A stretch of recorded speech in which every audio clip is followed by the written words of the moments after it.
Welcome back to the hustle and welcome back to the grind. Have you ever thought about things like privilege or an unfair advantage?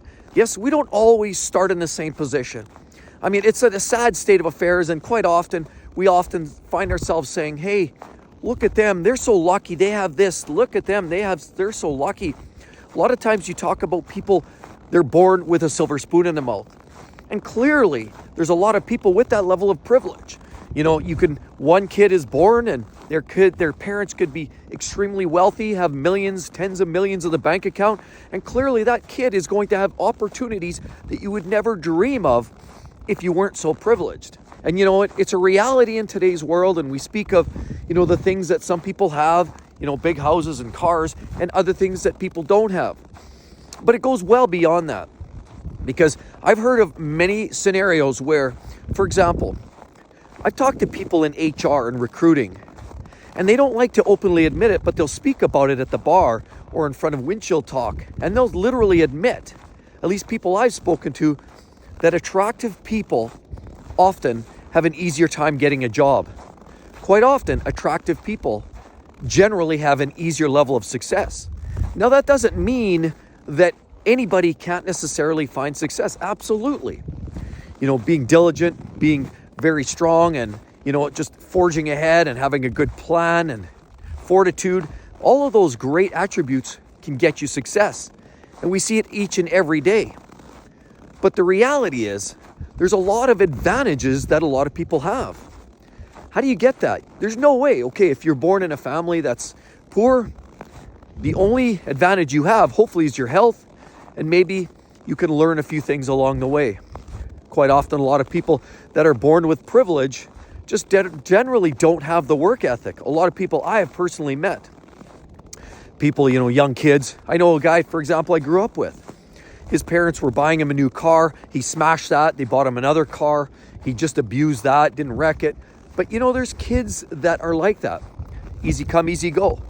If they don't have to earn it, they certainly don't work that hard for it, and they don't take care of it. And we all know that. It's easy come, easy go. But privilege can show up in a multitude of ways. Privilege usually comes in the way of advantage through financial advantages. And a lot of times those people get extra opportunities. And again, it's not always just necessarily an advantage with your parents having a big bank account, because a lot of times those people are powerful people and they often have other advantages. They know people in other powerful areas. I know people, for example, that rich folks that have a lot of network, and outside of, their work area, they just happen to know a lot of people, other people like them, that have big bank accounts and a lot of social stroke, so to speak. And what ends up happening is their kid needs a job. Well, they reach out, John reaches out to Bill. Next thing you know, their kid is working and at a good job. I've seen this. I've personally lived it and experienced that. And so there's a lot to be said for privilege. But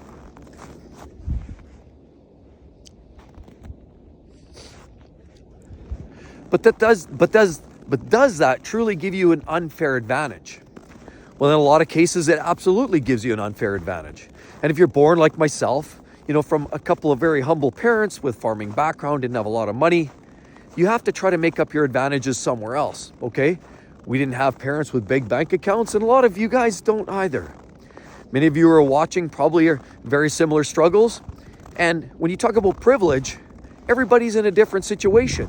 One person over here could have a higher level of privilege, have more of those opportunities, and this person might have less than you. So just when you think there's always somebody that has it better, guaranteed there's always somebody that has it worse. I've personally lived this. We all have lived this, and we've all seen that. But the bottom line is, there's one equalizer in all of this. And let's face it, after usually 60, 70, 80 years, we all find out what that equalizer is. And that's just the bottom line. So how do you build that advantage? Or how do you say an unfair advantage? So if you want to build up this advantage and you don't have the privilege, how do you make up for that? Well, work ethic is one thing, being driven, creating a plan, following through, whether you want to be, say, a doctor or a lawyer, you know what you want to do, you work through it. Maybe you don't have a lot of money. It makes it challenging. So maybe you've got to find another job. You've got to work through the summer to pay for your schooling. Whatever it takes, you just might have to double down on the efforts to make up that gap. You see, that's what often happens. And then you usually wind up with people that have that extra level of privilege, just don't necessarily, not always, don't necessarily have the same appreciation for those that had to put in those summer jobs, that had to work days and nights, that had to do all those extra things just to close up that gap. You see, that's just life. And when we all think that we're all so hard done by and that, that person's got it so much better than we have it, the idea of that clearly is a human trait, but it doesn't really matter. Because to gain an unfair advantage, especially somebody that's less privileged than, say, some of their competition, an unfair advantage can come in other ways. Think about this. What about health? If there's one thing that is an ultimate equalizer, you could have somebody that has the privilege, the money, the wealth, but if they don't have their health, that in itself is its own wealth, pardon the pun. But that's a reality. See, if people don't take care of themselves, and I've seen so many people in high-level roles, managers, directors, VPs of all these senior big organizations, and we all know those, and we see some of them. Well, some of them are those people that go out, jogging in the morning, going for their swim. There's many others that just don't take care of themselves, or they're always out for dinner meetings, and they end up losing touch with what matters, health. We can have all the money in the world, and if we don't have our health, we really don't have anything. Because what often happens, you get in the cycle and these very high-level roles, a lot of these people that often, play the big shot or have these positions, these networks usually are created by lots of dinner meetings, golf meetings, and a lot of things with powerful people just like them. But when they do that, what ends up happening, quite often they lose touch. They don't have the time to put into exercise. They don't have the time and necessarily constantly going out for these big, steak and lobster dinners. And so when they're doing that, when they're finding themselves constantly over the years neglecting their body, or maybe they smoke, or maybe they drink. See, those are the habits that will clearly level the playing field.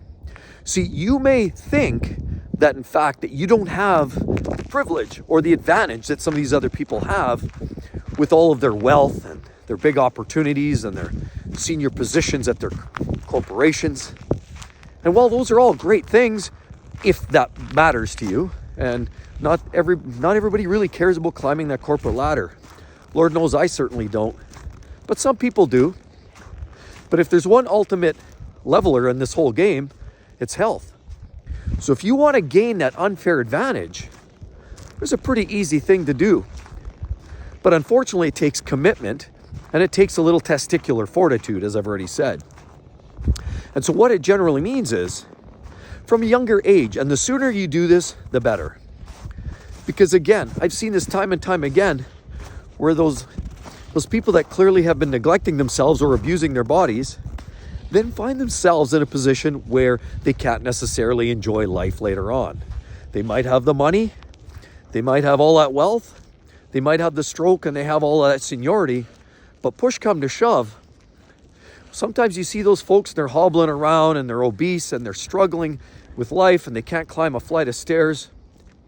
See, that's the leveler. That's the unfair advantage you can gain from younger age.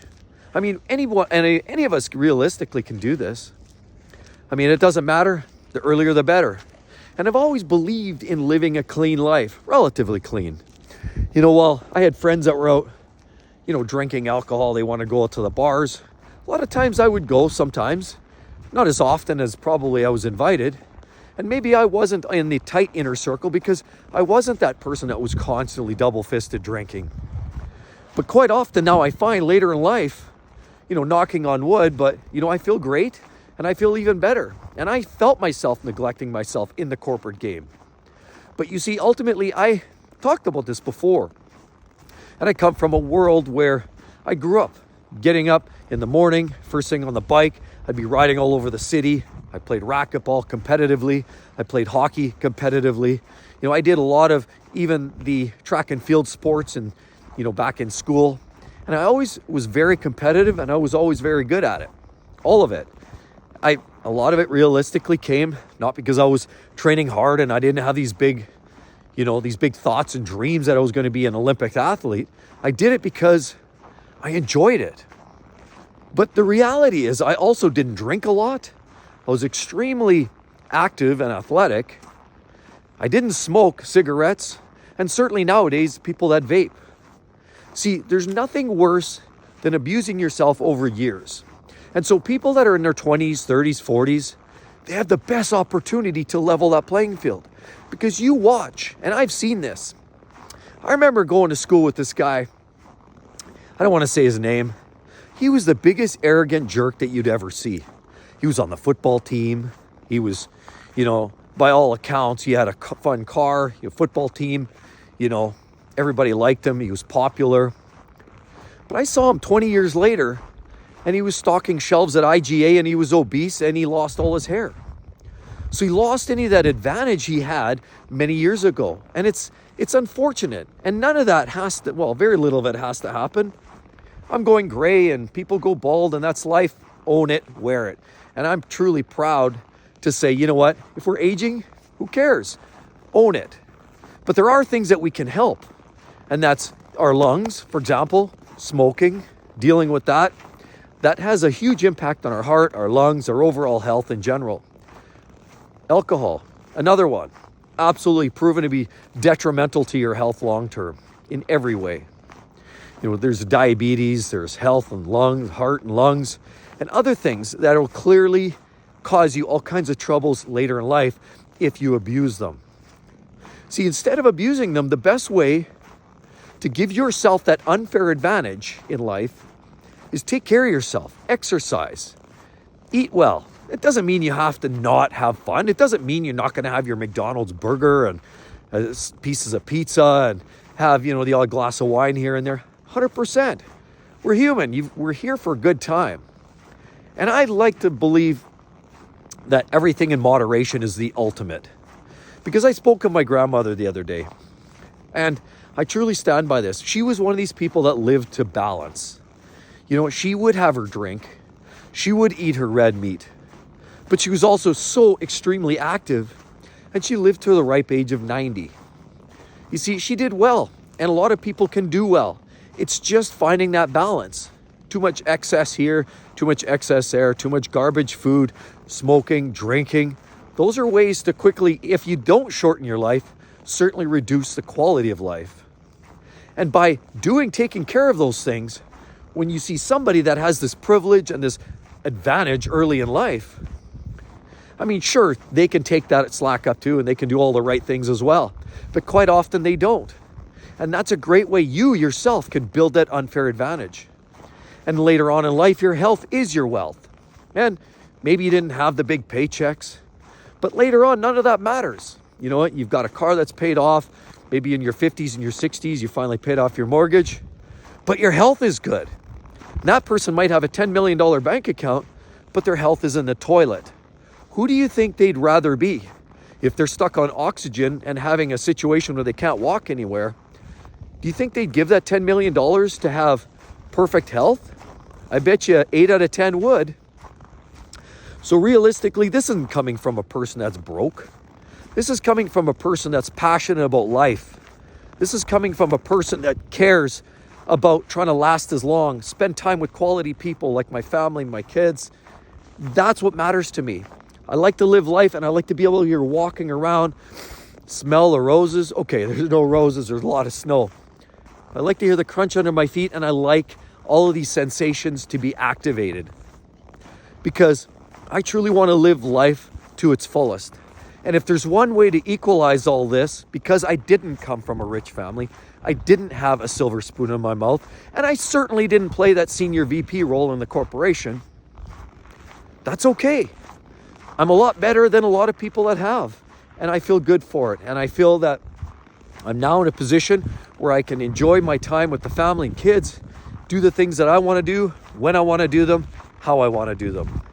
And so it's never too late, each and every one of you. It's easy to turn this rig around.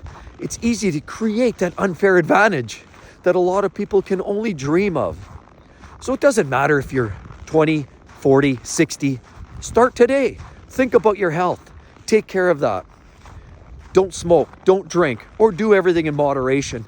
And you'll find, you'll feel 10 times better for it. Yes, that's life. Privilege. We can't help it, but we can take care of our health. Hope to see each and every one of you all real soon. This is gorgeous out here. I love it. Have a great one. See you, everybody. Bye-bye.